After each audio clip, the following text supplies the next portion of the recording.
A couple of years ago, a game came out, Mage Knight, the board game, that didn't seem to have all of the things that make a game a crowd pleaser. It's a very complicated game to play, even more complicated to teach to new players. When you're playing it with multiple players, it can be played solo, but when you're playing it with other players, it is plagued by downtime. It takes quite a bit to play. Definitely a game that asks a lot from the players. And I'm pleasantly surprised to see that nowadays the game is one of the highest ranked games on Board Game Geek. So that means that it has many qualities, many positive traits that make up for those other shortcomings or for those other aspects that make the game not necessarily very user-friendly, especially to new players. I played it back then. I do not own a copy.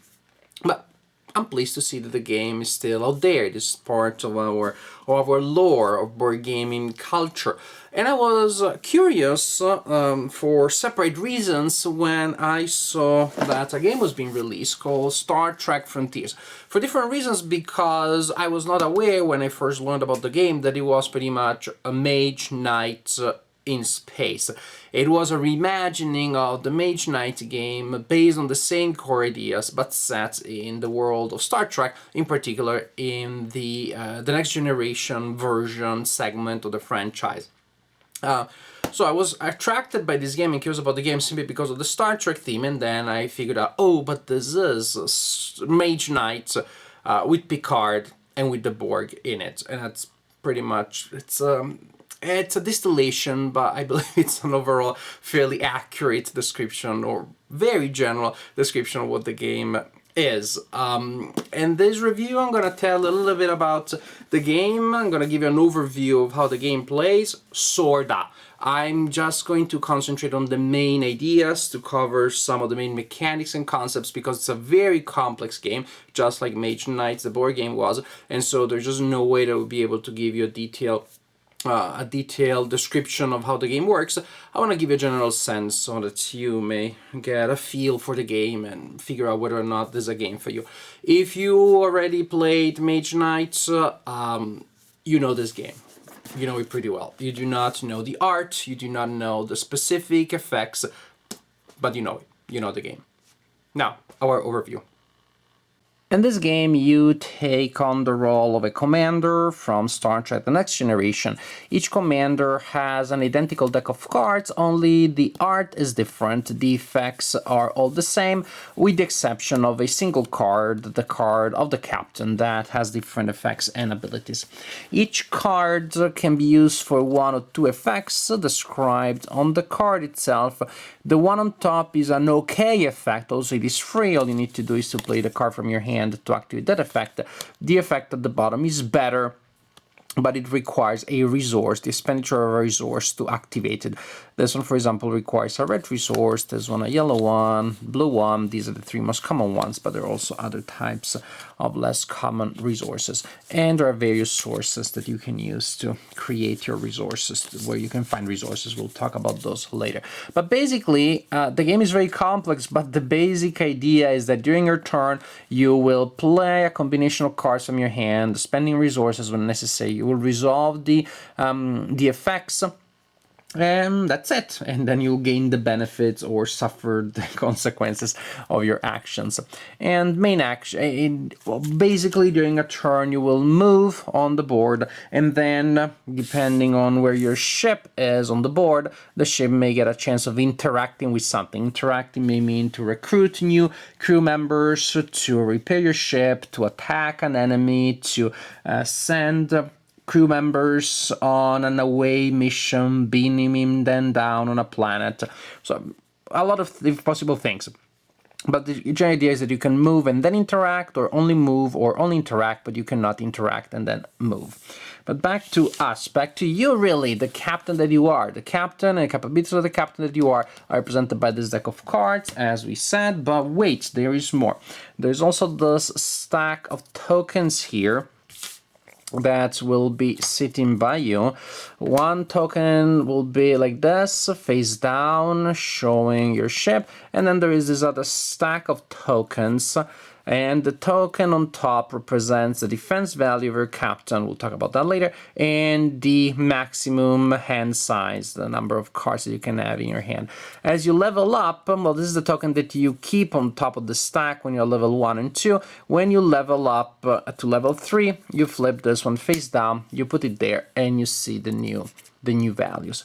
These tokens also are important because they indicate the number of crew members that you can recruit, and also they're used to keep track of whether or not a crew member is available to perform actions.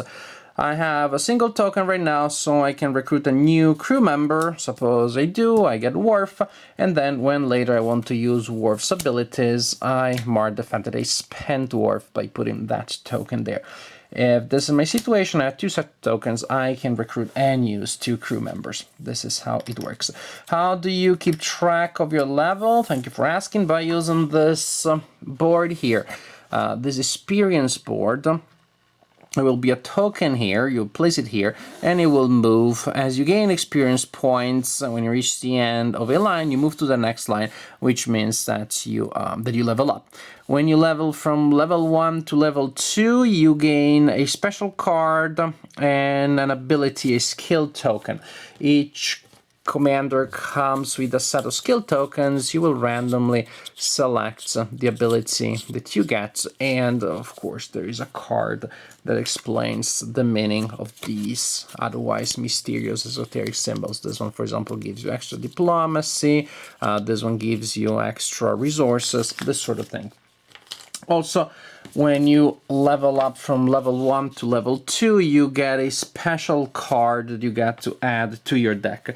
You start with basic cards, but then you can get better cards that are marked with that symbol there, and they simply have more interesting and more powerful effects, or effects with higher values than the basic cards. So each time that you level up, you get something different. When you level up from level 1 to level 2, get a card and a skill token. From 2 to 3 is when you get to flip a token from this stack to get a new, an extra crew member and better stats, and you continue like this. 1 level card and skill token, 1 level a token from there.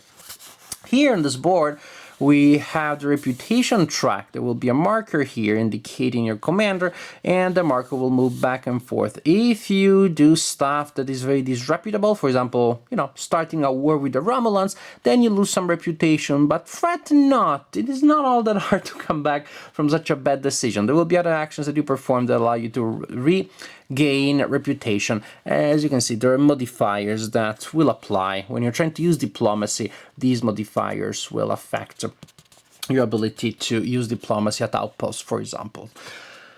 And there are also other game effects that are related to having a high or low reputation. So, we said during your turn you will move and then interact. The board starts small, here it is, and then as you move and you reach the edges and you move towards the outside, you will draw tiles from a deck, adding new areas to the board.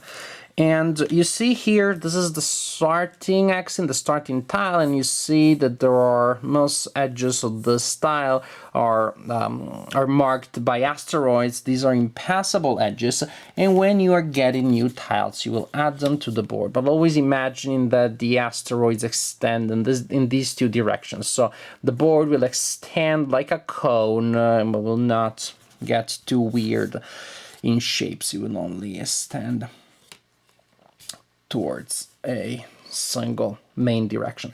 As you can move next to things, you can interact with them. But first we talk about movement. To move, you simply need to play cards with move effects. As we said, you can get better effects by spending resources. Resources may come from several sources. They may be game effects that give you these crystals here. Actually, in game terms, these components may represent data crystals or data tokens. Yes, it's the same component, but if it is simply sitting there by you, it is a data token. It is produced game effects, and it is then discarded at the end of the turn, whether you use it or not.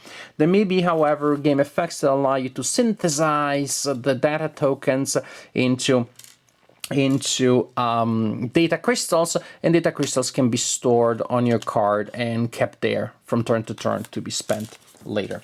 So game effects may give you those that you can spend to activate improved game effects. Also, in the middle of the table, there will be this board here, which gives you a nice reminder of how many movement points it costs to enter certain areas.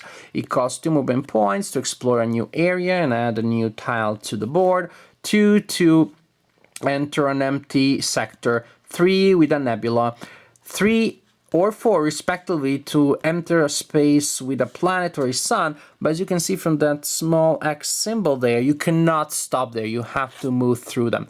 So it's expensive and you have to keep moving. And then we have some impassable areas.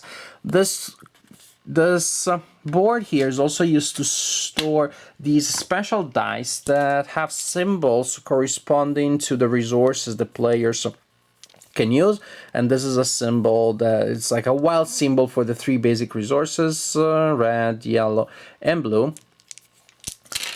These are rolled at the beginning of each round, and then during one of your turns you can usually use one of them to activate a resource. There may be game effects that allow you to use more than 1 dice, but the standard is 1. After you take one and you use it, you reroll it and you put it there, so that changes the available resources for the next players.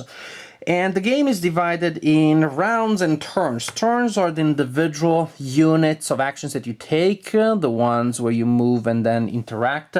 The round is the large turn where you get to perform special things. These dice are entirely rolled. You get to get your cards back. You reshuffle your deck and you get a new. You get to use your deck again. So things happen. Also, because usually once you play your cards to perform your actions, they're discarded. You do not draw new cards, but when a player runs out of cards from their deck, the player can declare the end of a round. Everybody else still takes a turn, and then the decks are reshuffled and you start a new round, etc., etc. And really the flavor of the game, the adventure, the excitement comes from the encounters, from the interactions that you will have on the board, with all sorts of things, with outposts, with Romulan warbirds, with different types of planets. There's a large variety of locations that you can visit, which also means a large variety of rules and specific cases. Luckily enough, you also have a deck of cards with player aids telling you what the locations do. When you're at an outpost, for example, you can spend diplomacy to recruit crew members, to repair or heal. Wounded crew members do not refresh, and if you take damage to your ship in combat, that damage is represented by damage cards that go into your hand. You cannot discard them, so for all intents and purposes, these damage cards reduce your hand size.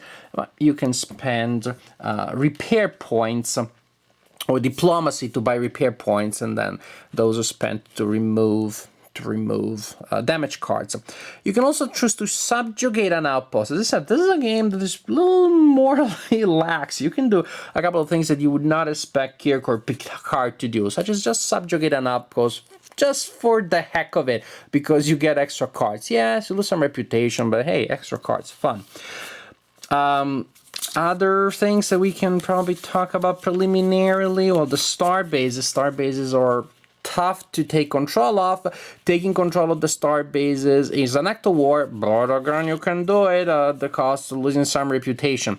You resolve combat against a star base. If you take control of it, you gain several advantages, such as, for example, getting an extra large hand of cards when you are adjacent to the base that you controlled. This kind of thing. Planets. Well, first, actually, I want to talk about these. Romulan warbirds is the most common type of enemy flying in space, and you can attack them to gain experience points. Research station. When you end your turn on a research station, you gain a crystal data of the station's color. Dry dock. If you end your turn on dry dock, you can remove a damage card. You also gain a white data token, which is a wild data token, can be used to replace other types of data tokens. And then the planets, the different types of planets. When you go on a planet, you choose the people that go down. You can send crew members. You can go with your captain. The more these special characters you send, the captain and named crew members, the more chances you have of being successful.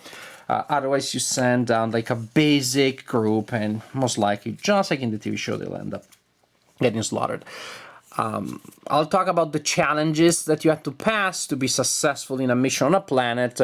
What matters is what you can do. Well, this kind of planet is not really challenging. It's very friendly, and you can perform these actions here: recruit, repair, train. You can get advanced action cards into your deck. Advanced action cards are these cards here that are much better than the basic cards that go in your deck.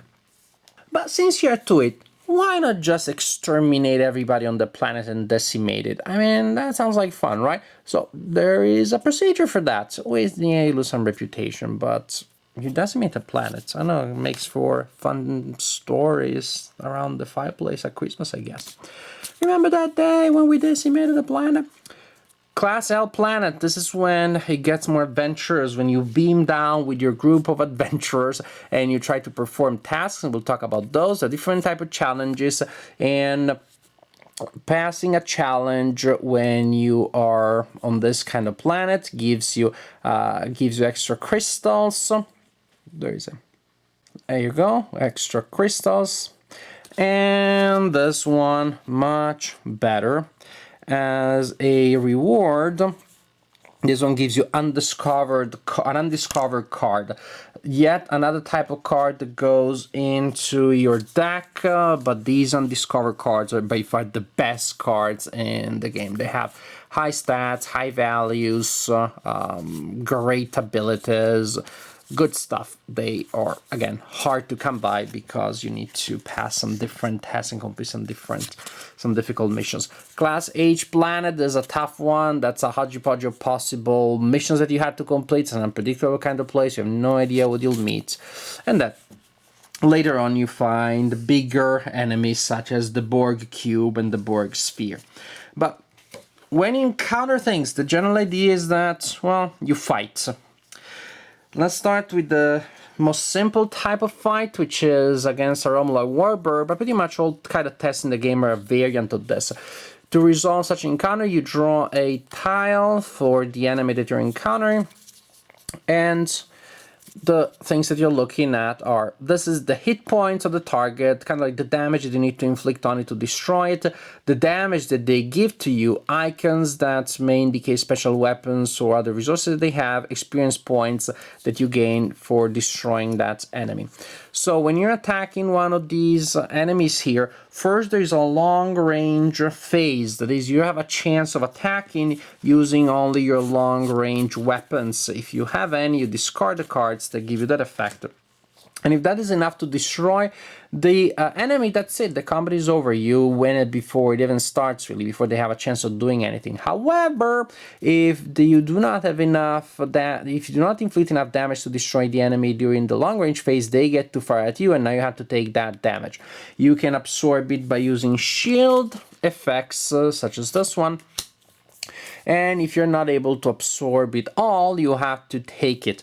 The procedure is a little strange to take damage. The simplest way of explaining it is you take the number of damage points that you receive, you divide it by the defense value of the captain rounded up, and that is the number of damage cards that you take, which is always at least 1. If you're taking any damage, and those damage cards again go in your hand, and they can really make it hard to do anything. And that's it. After you take the damage, well, they attack you, and you may have to take some damage, you finally get a chance of firing at them with regular weapons, or even with long-range weapons, now combined with short-range weapons. And if you manage to destroy the enemy, boom, you get the experience points. This is the basic idea, really. When you are exploring planets, as you can see, the missions are represented by similar stats and values. It is just that here, first you have a chance of producing diplomacy. Maybe you can settle things specifically.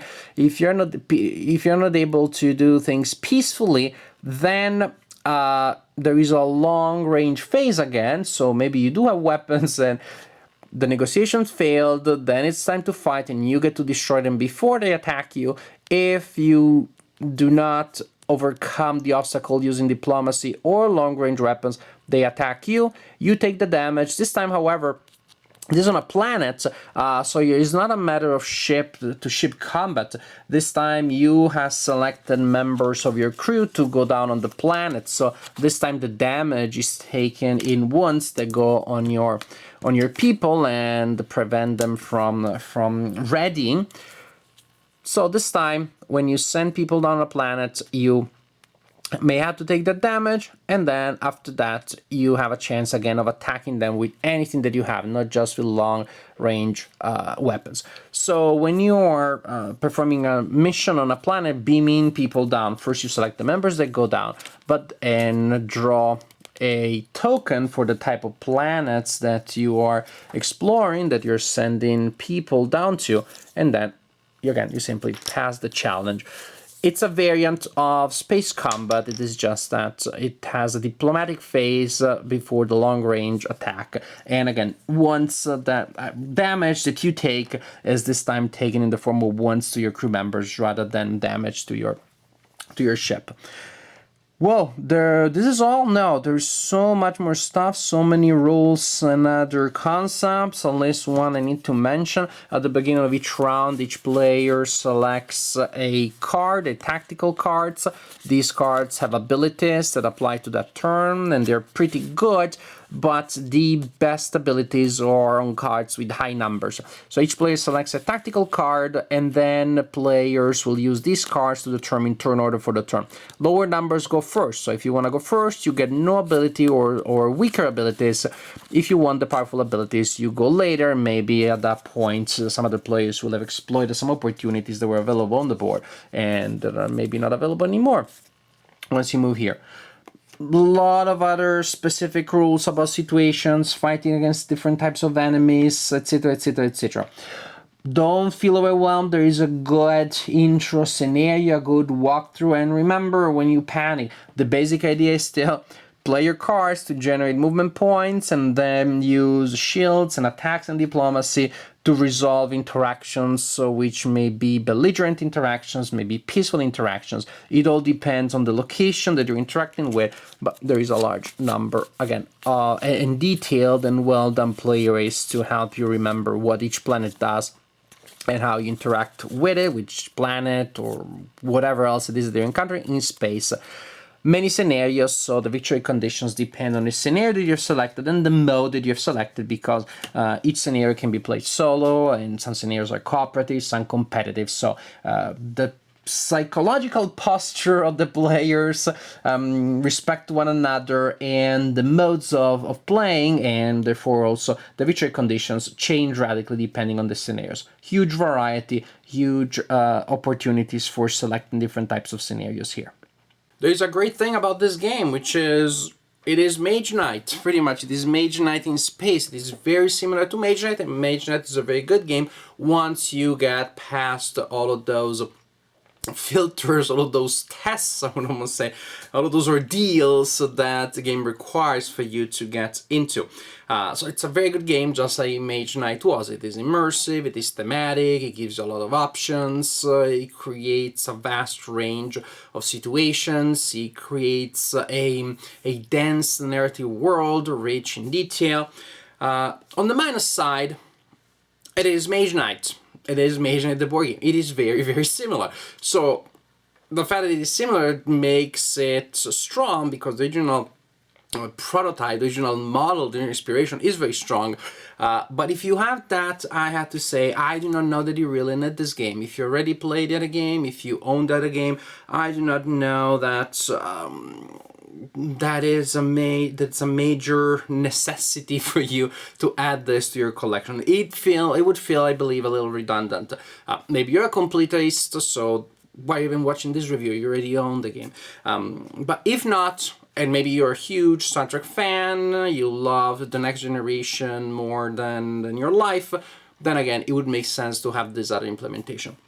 But otherwise, if you own the other game, if you know it really well, and if you don't like it, well, stay away from this game, because it is very similar, it is almost the same thing. And if you like it and own it, well, think about it, because maybe you don't need it. But of course, we're talking about hobbies, so the concept of needing is very relative and subject to very different interpretations. Now, as for the game itself, after we establish that the similarities with Mage Knight, the board game, are both a plus and a minus, the game itself, it's very hard to teach, it's very hard to play, it is very challenging, and if you play with other players, it has the same danger of downtime that you have with the original game. This being said, it is a game that plays very well solo. I almost think that it plays better solo than with other players, because once you go through the work of learning the game, you do not have to teach it to other people, you do not have to wait for them to be done with your turn, then you're immersed with the story, you're connected with the design at all time, then you're experiencing the game, you're experiencing the design, you're experiencing the theme, and you do not have to wait for the people to take their turn. And as a solitaire game, it's a pretty strong one, it really is, because you have many scenarios. You have some scenarios that are specifically designed for solitaire play, but as the rulebook says also, all the other scenarios can be easily adapted for solo gaming. So even if you were just considering it for solitaire play, actually this would be a pretty strong option. I'm keeping it in my collection, also because I don't own Mage Knight, the board game, and I'm keeping it as a solitaire game. I do not want to go through the ordeal of teaching the game to other players and sitting through their first game, just the joy of seeing them coming naive to the design and 6 hours later coming out changed forever because they finally get the game. But those 6 hours, I think I would prefer spending them playing the game by myself. Maybe they learn it by themselves, see they play by themselves. Maybe my friends can borrow the game and learn the game. But to me, this my plan is to use this game as a solitaire game, as a fun solitaire game, as an enjoyable solitaire game. Again, if you play with other people, you need those people to be very proficient in the game, and you need all to belong, to kind of like abide to the same general philosophy, not to over obsess about details so that the game can keep flowing. However, easier said than done, because if you really mismanage your hand of cards, you may find yourself stuck in the middle of nowhere without movement, and you have to waste out of cards to get anywhere. It can get irritating. So it is a game that does encourage perfectionism, that does encourage micromanagement and very accurate resource management.